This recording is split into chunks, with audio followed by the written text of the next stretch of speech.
Hello दोस्तों, आज का हमारा टॉपिक है विशेषण। विशेषण शब्द। ठीक, तो विशेषण क्या होते हैं? विशेषण वो होते हैं, वो शब्द होते हैं जो संज्ञा या सर्वनाम की विशेषता बताते हैं। सो संज्ञा या सर्वनाम की विशेषता बताने वाले शब्दों को क्या कहते हैं? विशेषण कहते हैं। संज्ञा या सर्वनाम की विशेषता बताने वाले शब्द क्या कहलाते हैं? विशेषण कहलाते हैं। जैसे वह एक सुंदर पुष्प है। वह एक सुंदर पुष्प है। यह गाय सफ़ेद है। और जैसे राम एक बुद्धिमान लड़का है।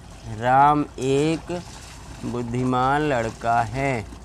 तो अब इसमें कौन से शब्द हैं जो विशेषता बता रहे हैं? जैसे देखिए, वह एक सुंदर पुष्प है। अब इसमें पुष्प की विशेषता क्या है? कि वो सुंदर है। इसमें संज्ञा शब्द है पुष्प, सर्वनाम शब्द है वह। चाहे वह बोलिए चाहे पुष्प बोलिए, तो वह या पुष्प की विशेषता क्या है? कि वो सुंदर है। क्या विशेषता है? कि वो सुंदर है। इसमें संज्ञा शब्द कौन सा है? संज्ञा शब्द है पुष्प। सर्वनाम शब्द कौन सा है? वह। अगला देखिए, यह गाय सफ़ेद है। अब गाय क्या है? संज्ञा है। गाय की विशेषता क्या है? क्या विशेषता है गाय की? कि वो सफ़ेद है। गाय की विशेषता है कि वो सफ़ेद है। अब अगला उदाहरण है कि राम एक बुद्धिमान लड़का है। तो राम एक कैसा लड़का है? बुद्धिमान लड़का है। कैसा लड़का है? राम बुद्धिमान लड़का है। तो जब संज्ञा या सर्वनाम की विशेषता बताई जाए तो जो शब्द विशेषता बताते हैं वही शब्द क्या कहलाते हैं? विशेषण कहलाते हैं। ठीक है, तो ये होता है हमारा विशेषण। तो विशेषण क्या है? विशेषण है कि जो शब्द संज्ञा या सर्वनाम की विशेषता बताते हैं वो क्या कहलाते हैं? वो विशेषण कहलाते हैं। अब देखिए, विशेषण के प्रकार। विशेषण के प्रकार। विशेषण कितने प्रकार के होते हैं? तो विशेषण मुख्यतः 4 प्रकार के होते हैं। विशेषण मुख्यतः 4 प्रकार के होते हैं। कौन कौन से होते हैं? पहला होता है गुणवाचक विशेषण। पहला कौन सा होता है? गुणवाचक विशेषण। और दूसरा हमारा होता है संख्यावाची विशेषण। संख्यावाची या संख्यावाचक विशेषण। दूसरा होता है संख्यावाची विशेषण। और तीसरा हमारा होता है परिमाणवाचक विशेषण। कौन सा होता है? परिमाणवाचक विशेषण। तीसरा हमारा होता है परिमाणवाचक विशेषण। और एक चौथा लास्ट है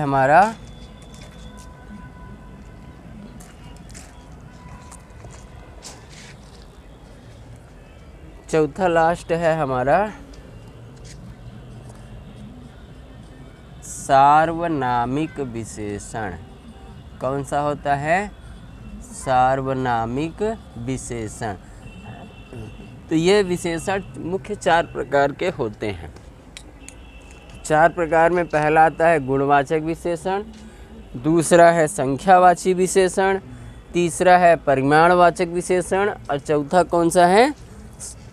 सार्वनामिक विशेषण। ठीक है, कि जो विशेषण सर्वनाम शब्द से बनते हैं ना, वो क्या कहलाते हैं? सार्वनामिक विशेषण कहलाते हैं। तो चलिए एक एक करके हम इसको देख लेते हैं। ठीक, तो सबसे पहले हम देखते हैं गुणवाचक विशेषण। तो गुणवाचक विशेषण क्या होते हैं? गुणवाचक विशेषण वो होते हैं कि जो रंग, रूप, आकार आदि को दिखाते हैं। ठीक, जैसे रंग में क्या होगा कि गुलाब लाल होता है, गुलाब लाल होता है। अगला है कि वह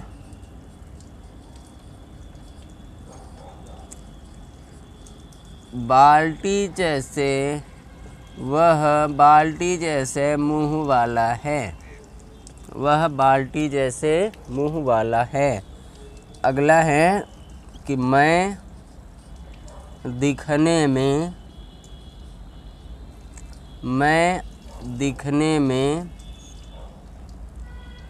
कि मैं दिखने में मोटा हूँ, मैं दिखने में मोटा हूँ।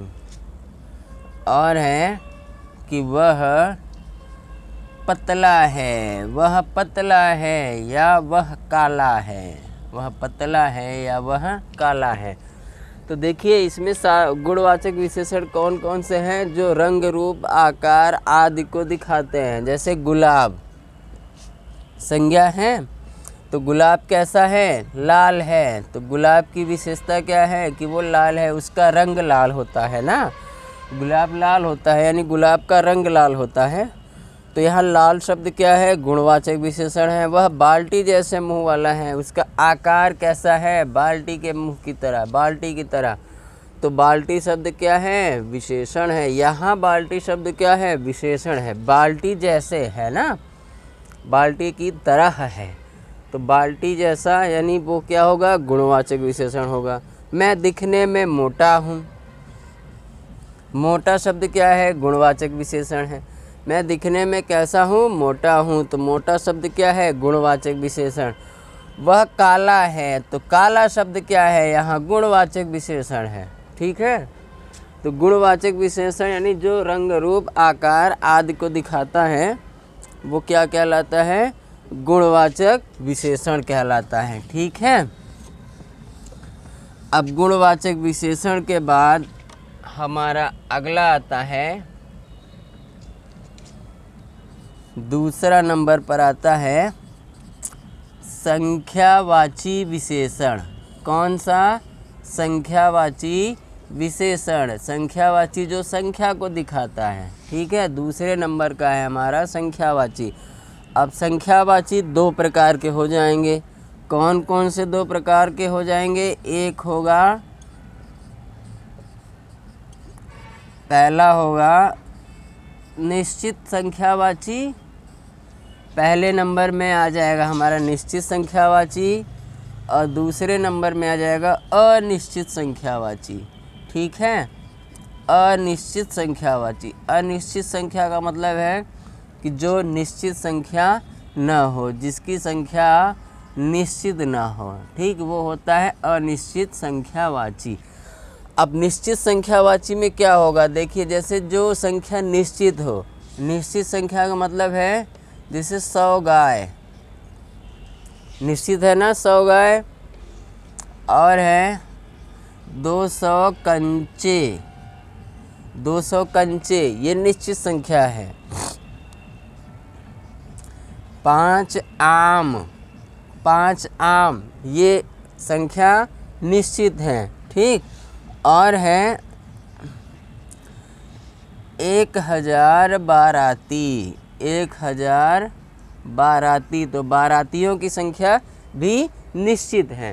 तो जो संख्या निश्चित होती है वो क्या कहलाती है, निश्चित संख्यावाची। जैसे 100 निश्चित है, 200 भी निश्चित है, 5 निश्चित है, 1000 वह निश्चित संख्या है। ठीक, तो ये निश्चित संख्यावाची कहलाएंगे। अब हमारा अनिश्चित संख्यावाची क्या होता है कि जिस संख्या का निश्चय ना हो, जो निश्चित संख्या ना हो, अनिश्चित संख्या हो।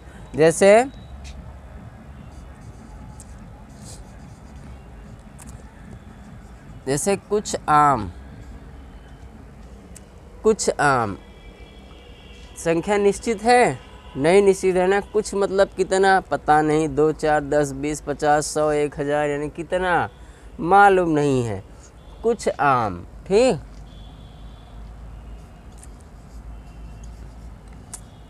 कुछ गेंदें, कुछ गेंदे निश्चित है, नहीं निश्चित है। तो ये कुछ शब्द क्या है, अनिश्चित संख्यावाची है, ठीक है, क्योंकि इससे संख्या का निश्चित पता नहीं चलता है, इसलिए हम इसको क्या कहते हैं, अनिश्चित संख्यावाची कहते हैं।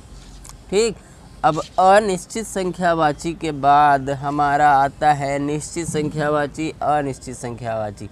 तो पहला विशेषण, पहला प्रकार कौन सा था, पहला प्रकार था गुणवाचक विशेषण, दूसरा प्रकार था संख्यावाची विशेषण। अब ये तीसरा प्रकार हमारा आता है, तीसरा प्रकार आता है हमारा परिमाणवाचक। ठीक, परिमाणवाचक संख्या विशेषण, जिसमें परिमाण का पता चले। परिमाण का मतलब होता है नाप तौल से, ठीक है। परिमाण का पता किससे चलता है, नाप तौल से चलता है, कि वे विशेषण शब्द जिससे कि नाप तौल का पता चले वो परिमाणवाचक विशेषण कहलाते हैं। जैसे जैसे 1 किलो चीनी, जैसे 1 किलो चीनी, जैसे 1 किलो चीनी, जैसे है 1 दर्जन केला, और क्या है 1 दर्जन केला, 1 दर्जन केला, और है 1 बोरी चावल, 1 बोरी चावल। देखिए परिमाण का पता चल रहा है ना, कि 1 बोरी है, 1 दर्जन है, 1 किलो है। तो ये किलो, दर्जन, बोरी, ट्रैक्टर, ट्राली, ये सब क्या है, परिमाणवाचक विशेषण है। जो नाप तौल से जिसका पता चले वो परिमाणवाचक विशेषण कहलाता है। अब परिमाणवाचक विशेषण के बाद एक लास्ट जो हमारा आता है, परिमाणवाचक विशेषण के बाद एक जो लास्ट हमारा विशेषण आता है चौथा नंबर का, वो कहलाता है सार्वनामिक विशेषण। सार्वनामिक विशेषण, सार्वनामिक विशेषण किसे कहते हैं, सार्वनामिक विशेषण वो होता है कि जब सर्वनाम के बाद कोई संज्ञा शब्द आए, तो संज्ञा शब्द के पहले वाला जो सर्वनाम होता है वो सार्वनामिक विशेषण कहलाता है। जैसे वह कार मेरी है, जैसे वह कार मेरी है, और है यह गाय सफ़ेद है, यह गाय सफ़ेद है, और है वे घोड़े काले हैं, वे घोड़े काले हैं। ये क्या है, सार्वनामिक विशेषण है। और देखिए जैसे है ये मुर्गियाँ लाल हैं, ये मुर्गियाँ लाल है। अब इसमें देखिए बताना है कि कौन सा सार्वनामिक विशेषण है, ठीक है। तो सार्वनामिक विशेषण है कि जब किसी सर्वनाम के बाद संज्ञा शब्द आ जाता है, तो संज्ञा शब्द के जो पहले वाला शब्द है वो सार्वनामिक विशेषण कहलाता है। देखिए ये सर्वनाम है, सर्वनाम के बाद संज्ञा शब्द है ना कार, तो कार के जो पहले वाला शब्द है यानी कि ये क्या है, सार्वनामिक विशेषण है। कार संज्ञा है, संज्ञा के पहले वाला जो होता है वो सार्वनामिक विशेषण। जैसे गाय है, यह गाय, तो यह सर्वनाम है, और गाय क्या है, संज्ञा है। तो संज्ञा के पहले वाला जो सर्वनाम है वो सार्वनामिक विशेषण, ये सार्वनामिक विशेषण। वे घोड़े, तो घोड़े के पहले है वे, तो वे क्या होगा, सार्वनामिक विशेषण। मुर्गियाँ के पहले है ये, तो ये क्या होगा, सार्वनामिक विशेषण होगा, ठीक है। तो यही होता है हमारा सार्वनामिक विशेषण। इसी तरह से एक और हमारा होता है सर्वनाम में, कौन होता है, सर्वनाम में हमारा होता है निश्चयवाचक सर्वनाम, एक हमारा होता है निश्चयवाचक सर्वनाम, वो भी बिल्कुल इसी की तरह होता है। उसमें इसमें अंतर क्या है? उसमें इसमें अंतर है कि वह एक गाय है, यह मुर्गी है, यह मुर्गी है, वह एक काला कोट है, वे काले कोट हैं, वे काले कोट हैं।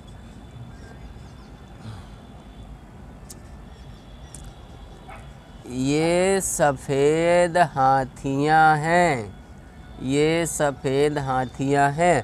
अब इसमें बताना है कि निश्चयवाचक सर्वनाम और सार्वनामिक विशेषण में अंतर देख लेते हैं ना हम लोग। तो जब सर्वनाम के बाद कोई संज्ञा शब्द आता है तो संज्ञा शब्द के पहले वाला जो शब्द होता है वो सार्वनामिक विशेषण कहलाता है। तो ये है संज्ञा, संज्ञा के पहले वह आया है तो ये है सार्वनामिक विशेषण। अब इसमें देखिए, ये है निश्चयवाचक सर्वनाम, ये है निश्चयवाचक सर्वनाम, ये है निश्चयवाचक सर्वनाम, ये है निश्चयवाचक सर्वनाम। तो दोनों में अंतर यही आता है कि सर्वनाम के बाद संज्ञा जब ना आए तो वो विशेषण सर्वनाम होता है, और जब सर्वनाम के बाद संज्ञा शब्द आ जाए तो वो क्या कहलाता है? विशेषण कहलाता है। तो दोस्तों ये था हमारा विशेषण का क्लास। अब हम अगले वीडियो में मिलेंगे। अगला वीडियो हमारा होगा क्रिया का, ठीक है।